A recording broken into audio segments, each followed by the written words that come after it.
Hello friends, स्वागत है आप सभी का हमारे इस यूट्यूब चैनल हिंदी साहित्य में। इस वीडियो में हम लोग बात करेंगे एमएसटी 1 के महत्वपूर्ण क्वेश्चन की। पिछली वीडियो में हम लोग 4 प्रश्न तक पर सॉल्व कर चुके हैं। आज है 5वां प्रश्न, कबीर की प्रासंगिकता पर विचार कीजिए।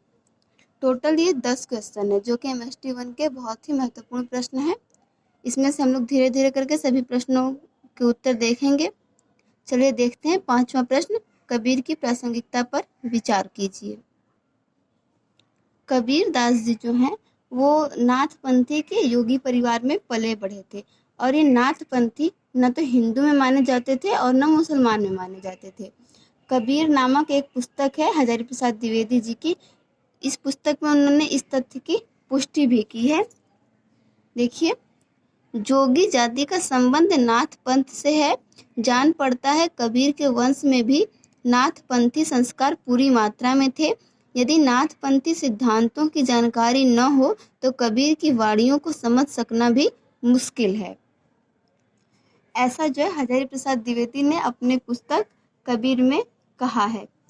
और ये जो नाथपंथी लोग थे, नाथपंथियों में गृहस्थ लोग भी शामिल थे, पर जो आंदोलन का नेतृत्व है वो मुख्यतः वैरागियों और फकीरों के हाथ में था।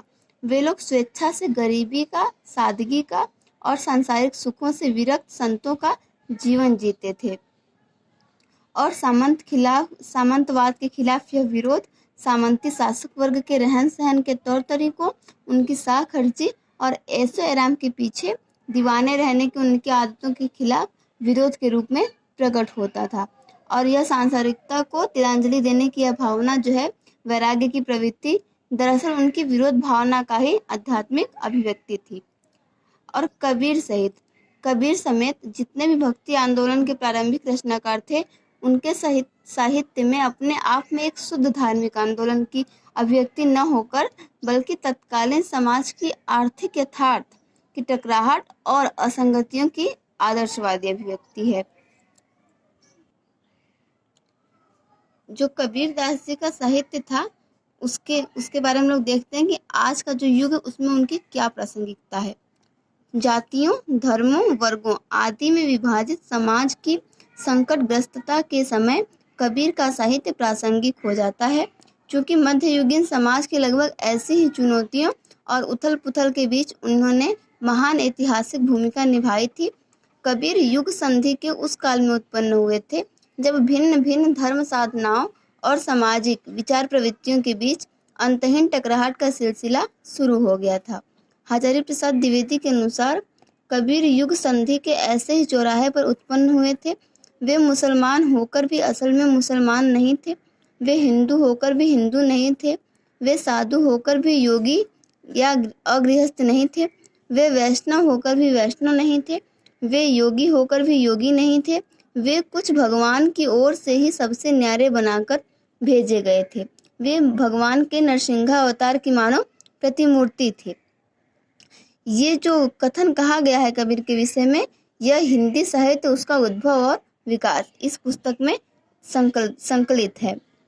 और यह जो है कबीर के संबंध में हजारी प्रसाद द्विवेदी का एक मत है, उसकी भी अक्सर चर्चा की जाती है, जो कि है कबीर दास ऐसे ही मिलन बिंदु पर खड़े थे जहाँ से एक ओर हिंदुत्व निकल जाता है, दूसरी ओर मुसलमानत्व, जहाँ एक ओर ज्ञान निकल जाता है, दूसरी ओर अशिक्षा, जहाँ एक और योग मार्ग निकल जाता है, दूसरी ओर भक्ति मार्ग, जहाँ एक ओर निर्गुण भावना निकल जाती है, दूसरी ओर सगुण साधना। उसी प्रशस्त चौराहे पर वे खड़े थे। वे दोनों ओर देख सकते थे और परस्पर विरुद्ध दिशा में गए मार्गों के गुण दोष उन्हें स्पष्ट दिखाई दे जाते थे। कबीर दास ने जो शास्त्रीय ग्रंथ थे और पोथियों का ज्ञान था उनको पूर्णतः अस्वीकार कर दिया था, क्योंकि यह जो ज्ञान था वह पुराना हो चुका था और मनुष्य के बीच में स्वाभाविक प्रेमपूर्ण संबंध के रास्ते में अवरोध बन गया था। सारे धार्मिक मतवादों, साधना पद्धतियों, उपासना मार्गों, कर्म कांडों और बाह्यचारों का खंडन करके आत्मचेतना, आत्मतत्व, अंतः साक्षात्कार, मनुष्य की आत्मा की निर्मलता, मानवीय सद्भाव की सहजता, ये सब नए लोक धर्म के रूप में प्रतिष्ठित करने के लिए कबीर दास जी संघर्ष चला रहे थे और जनसाधारण की भाषा में वे नई विचारधारा का प्रचार कर रहे थे। अहंकार से मुक्ति, सदाचार का पालन और इंसानी रिश्ते में आपसी प्यार की नई नैतिकता, इन सब चीज़ों का वो पाठ पढ़ा रहे थे, जिनकी प्रासंगिकता जो है वो आधुनिक युग में भी बनी हुई है। ओके फ्रेंड्स, ये वीडियो भी आपके एग्ज़ाम के लिए काफ़ी हेल्पफुल होगी। Thank you for watching this video.